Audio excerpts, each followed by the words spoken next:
que haja amor, onde há ódio, perdão, para que teu corpo cresça assim, como a perfeição, a começar em mim. Quebra corações, para que sejamos todos um, como tu és em nós. Onde há frieza, que haja amor, onde há ódio, perdão, para que teu corpo cresça assim, como a perfeição. Que maravilha! Bom dia, gente. Que bom. Aliás, muito mais do que bom, é ótimo. Não há palavras para adjetivar a qualidade desse tempo que a gente pode passar com o Senhor. E nosso objetivo aqui agora de manhã é exatamente isso, passarmos um tempo aqui na presença de Deus juntos, ainda que virtualmente, de modo que esse tempo que passarmos aqui, ele nos catapulte, ele nos jogue lá para a vida, para o chão da vida, e a gente vá como vencedores, não vencendo de acordo com as categorias de percepção do mundo, mas vencendo o pecado, vencendo as tentações, vencendo as influências do diabo, vencendo a mentalidade desse mundo com o nosso senso de propósito e direção, de modo que aqui contribua com a minha e com a sua fé, que colabore com a nossa paz, esse tempo que a gente vai passar aqui ao redor da mesa do Evangelho, comendo daquilo que procede da boca de Deus, né? Que ousadia a gente dizer que estamos comendo do que procede da boca de Deus. Sim, é ousadia pela fé, é pela fé em nome de Jesus que a gente está aqui, tá bom? Então seja bem-vindo, nós vamos orar e vamos bater um papo aqui a respeito das coisas do Evangelho, aquilo que pode de verdade transformar, aquilo que pode nos consolar, aquilo que pode nos corrigir, aquilo que pode nos incentivar, nos encorajar a continuarmos, porque somos filhos da eternidade. Vamos orar? Pai bendito, muito obrigado, Senhor, por essa manhã tão gostosa que se faz aqui na nossa cidade, esse tempo, esse clima ameno, Pai, essa brisa suave que nos sopra, Senhor. Eu quero te agradecer pela noite que o Senhor concedeu a cada um de nós, ó Pai. E agora eu te rogo que, em nome de Jesus, o que conversarmos aqui, o que for falado, ó Deus, que esse momento, Senhor amado, não seja um mero encontro virtual, ó Deus amado, de entretenimento sadio, mas que de fato, ó Deus amado, haja manifestação da Tua glória, da Tua graça no decorrer da nossa caminhada aqui nessa terra, ó Deus, também a partir disso que haveremos de receber da parte do Senhor nesse ajuntamento virtual nosso aqui, ó Pai. Fale conosco, Senhor, tenha a liberdade, que o Teu Espírito tenha a liberdade de agir em nós e através de nós. Que seja assim para a Tua glória, em nome de Jesus. Amém e amém. Temos aí já algumas pessoas, né? Vou aqui de cima, de baixo para cima. Aqui, Flaviana tá aí, Jane. Ô Flaviana, saudade de você, querida. Jane, amiga de muitos anos. Aline, Aline, tá aí, né, querida? Irmã Rita, a Rosilei, eu vi também a Regina aí, a Keila, que maravilha. E as multidões estão afluindo aqui para o nosso perfil do Instagram, para que a gente possa se juntar aqui e de repente fazermos aqui um santo lugar, porque a presença do Senhor está entre nós. E Deus habita nos louvores do seu povo. Nós estamos aqui para glorificar o nome dEle, para louvar a Ele. Amém?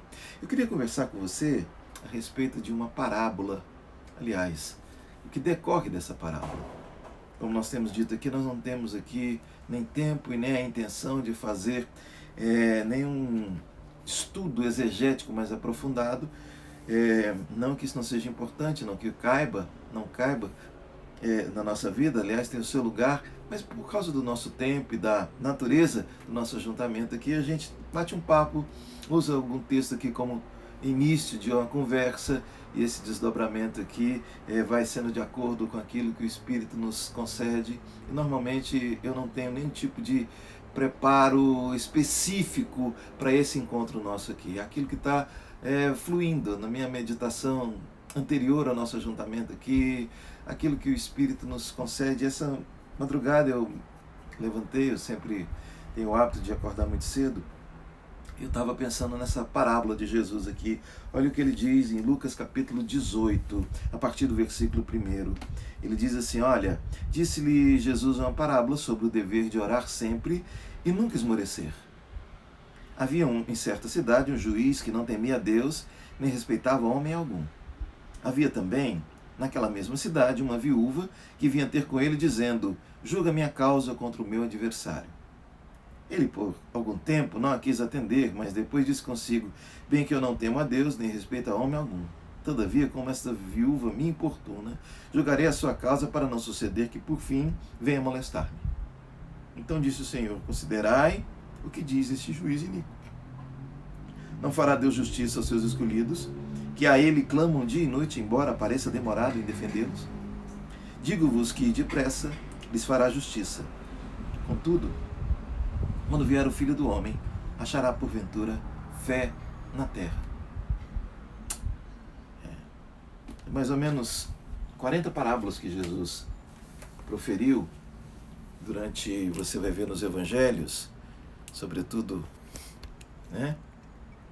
Aqui nessas narrativas eu vou dar uma ajeitada aqui. Meu equipamento aqui, ele tem me deixado assim meio para cima, meio para baixo aqui na imagem, né? Mas o ânimo está sempre para cima, graças a Deus. Eu queria falar com você a respeito do significado da nossa perseverança em oração. A gente vai ver que Jesus aqui, ele estabelece um padrão para que você e eu oremos, e uma qualidade da nossa vida de oração é perseverança. Às vezes a gente confunde obstinação com perseverança. A gente confunde, às vezes, capricho com firmeza na fé. Mas à medida que a gente tem uma vida de oração, e é raro, cada vez mais raro, homens e mulheres que oram. A gente gosta de ser consumidor de oração, né? A gente gosta de ser aquele 6 horas. 6 horas por mim.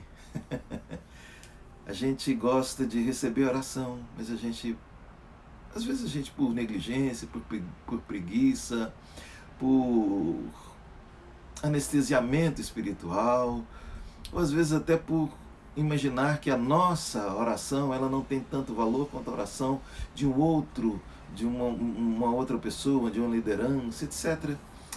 Fato é que a gente negligencia muito a oração. E a gente tem alguns exemplos na Bíblia que corroboram com isso que Jesus está falando aqui, da necessidade de nós orarmos sem esmorecer. Eu me lembro, por exemplo, José do Egito. José esteve ali preso, e a vida de oração de José não era uma vida de ladainha, de mantra, de estar repetindo palavras, até porque Jesus falou que quando a gente for orar, a gente não precisa ficar usando de vãs repetições, porque não é pelo muito falar que nós vamos ser ouvidos. Oração é mais coração do que palavras. A oração é mais... E Deus é que sabe se o meu coração está ligado a Ele ou não.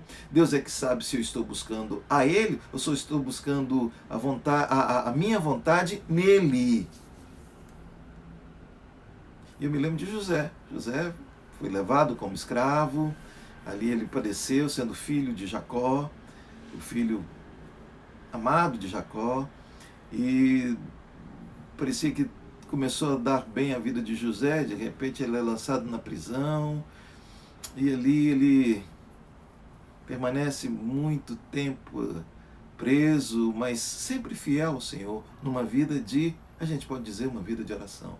Porque uma vida de oração é uma vida de reverência para com o caminho da gente, para com a vida, para com os arredores, para com os impulsos que nos habitam e que muitas vezes são a causa de nos afastarmos de Deus, quando a gente tenta satisfazer esses impulsos. E a gente vê que José se manteve íntegro ao Senhor. E embora parecesse longo o tempo da injustiça sobre José, o fato é que a sua fidelidade o fez ver a bênção de Deus de forma infinitamente maior do que ele podia imaginar. Ou seja, ele ficou orando ao Senhor, ele intercedeu certa feita para que o copeiro do rei fosse falasse sobre ele para Faraó, intercedesse para ele em Faraó, mas a verdade é que Deus fez com que Faraó fosse até ele pela sua oração. Eu me lembro também de Neemias. Neemias recebe ali a notícia de que os muros de Jerusalém, que Jerusalém estava devastada, estava assolada, estava em ruínas. E aquilo entristeceu muito Neemias. Ele era o copeiro do rei. E Neemias, em vez de solicitar o rei, ele continuou orando. Só que você vai ver lá no livro de Neemias registrado que Neemias orou por 5 meses. Você está pronto a orar por 5 meses? Porque às vezes a gente ora e a gente imagina que Deus tem que se curvar à nossa agenda. A gente tem pressa e a gente quer que Deus haja de acordo com a nossa pressa. A gente imagina que Deus tem que conceder a nós o futuro, porque a gente sabe administrar melhor o futuro do que Ele. Mas Deus, Ele trabalha com o tempo pleno. Todas as coisas conjuntamente cooperam para o bem daqueles que amam a Deus. Neemias orou por 5 meses, jejuou, ele estava entristecido. E o rei olhou para ele. O rei foi até ele. Ele não foi até o rei. O rei foi até ele, porque o Senhor assim comoveu o coração do rei. E Jesus diz aqui que nós devemos orar, sem esmorecer.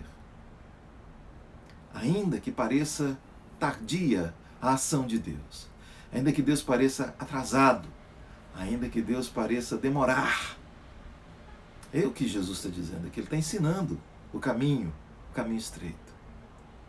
Não pense você, não pense eu, que a gente vai controlar o tempo de Deus. A gente é que sabe estabelecer a agenda para Deus. Hoje é dia do seu milagre, Senhor. Hoje é o dia do Senhor fazer isso. Às 9 horas eu preciso disso. Nós somos servos dele.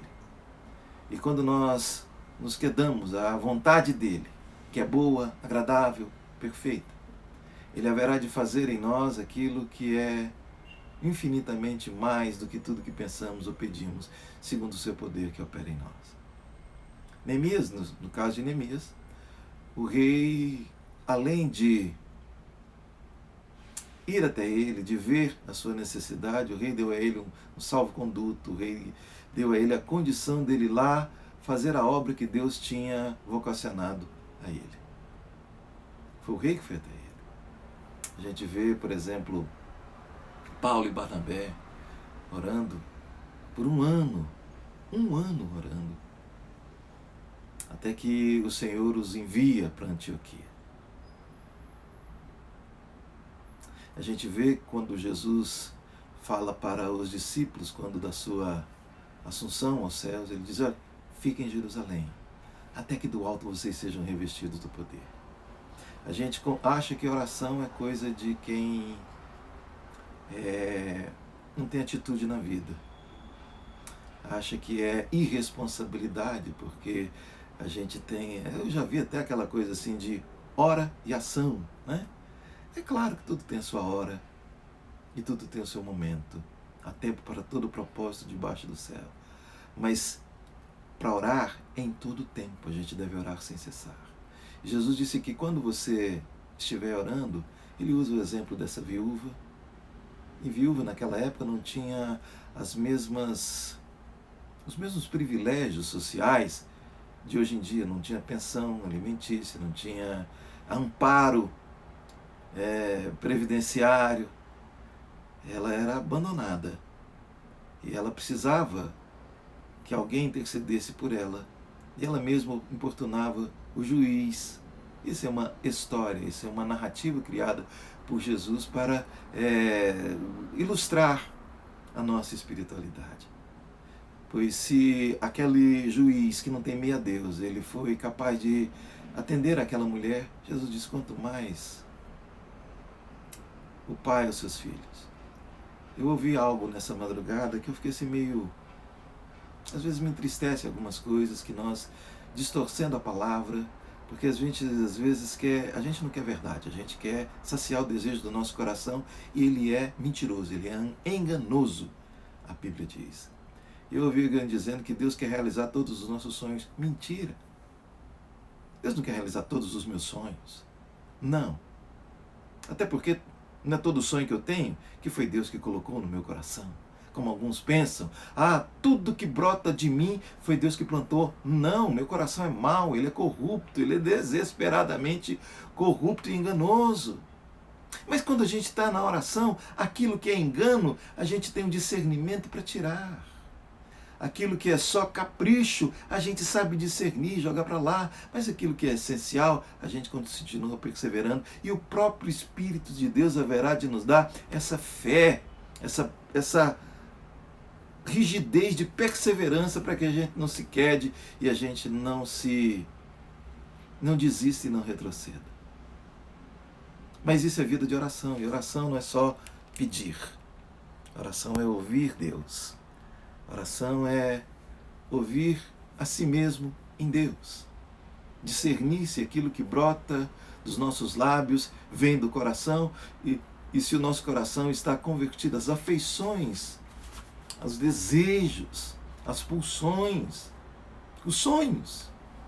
Eles haverão de glorificar a Deus ou só mais uma maneira de lustrar o nosso ego, de nos colocar numa condição de palco e luz e aplauso, sonho de ser aplaudido, sonho de ser reconhecido, orgulho, ou se de fato a gente tem discernido o nosso lugar de filho, de privilégio, de que tudo é nosso.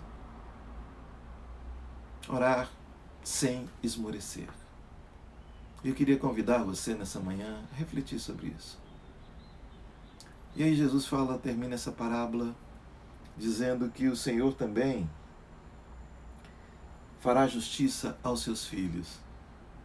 Mas, contudo, quando vier o Filho do Homem, haverá porventura fé na terra? Fé não é ver, gente. Fé é crer.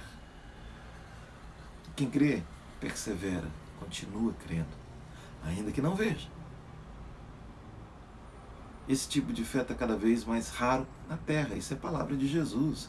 E não precisa ser nem um especialista para ver, né, que nós estamos muito mais buscando materialidades. A gente está buscando as coisas aqui, que com o tempo e com o uso acabam e se destrói, do que de fato a presença de Deus para nós.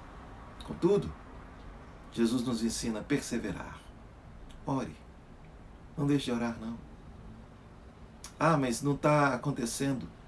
Quem tem o querer e o realizar é Ele. A mim e a você cabe descansar nele. Cabe entregar a Ele. Entrega o teu caminho ao Senhor, confia nele. Haverá fé na terra? Haverá confiança em Deus? Ou a gente confia no próprio braço? Ou a gente confia no político? Ou a gente confia no dinheiro? Ou a gente confia em outras coisas?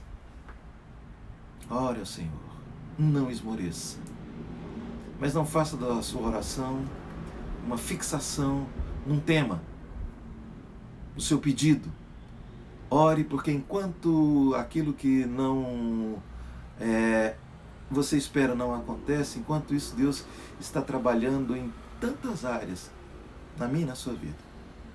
Ele está consertando tanta tortuosidade, Ele está nos alargando as nossas compreensões.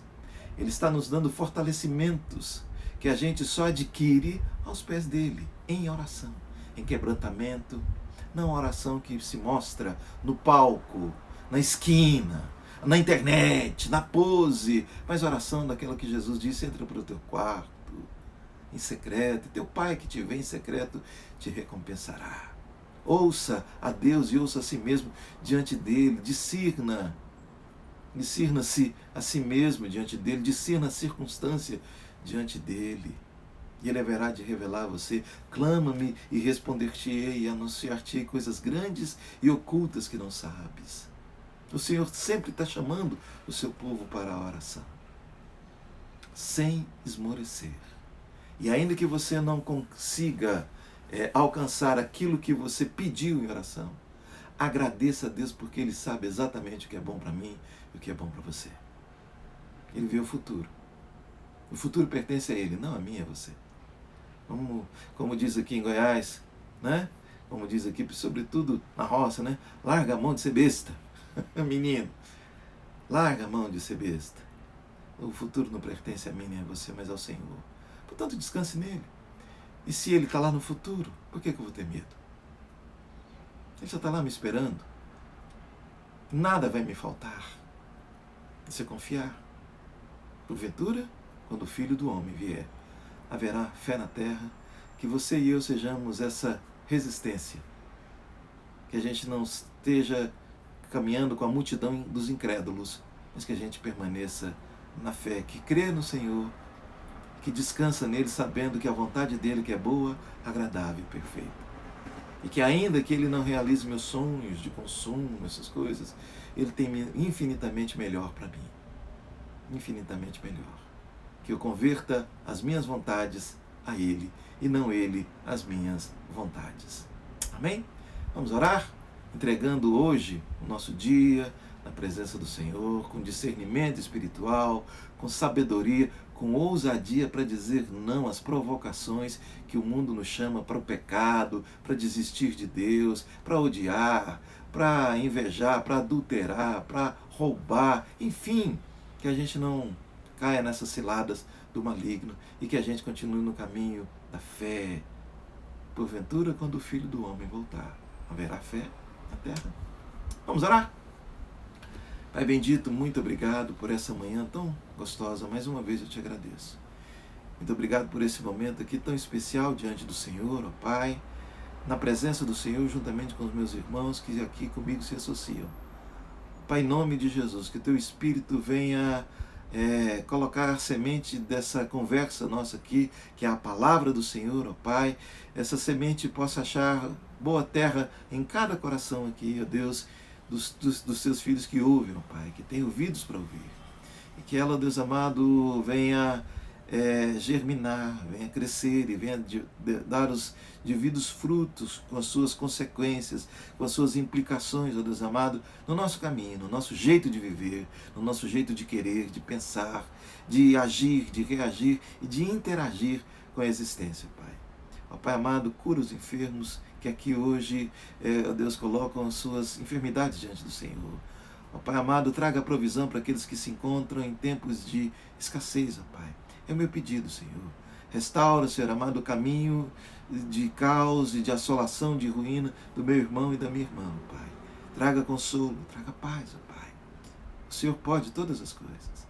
Traga alegria vinda do Senhor, ó Pai, para cada alma dos teus filhos que aqui comigo, nesse momento, Senhor amado, juntamente nos reunimos no teu nome.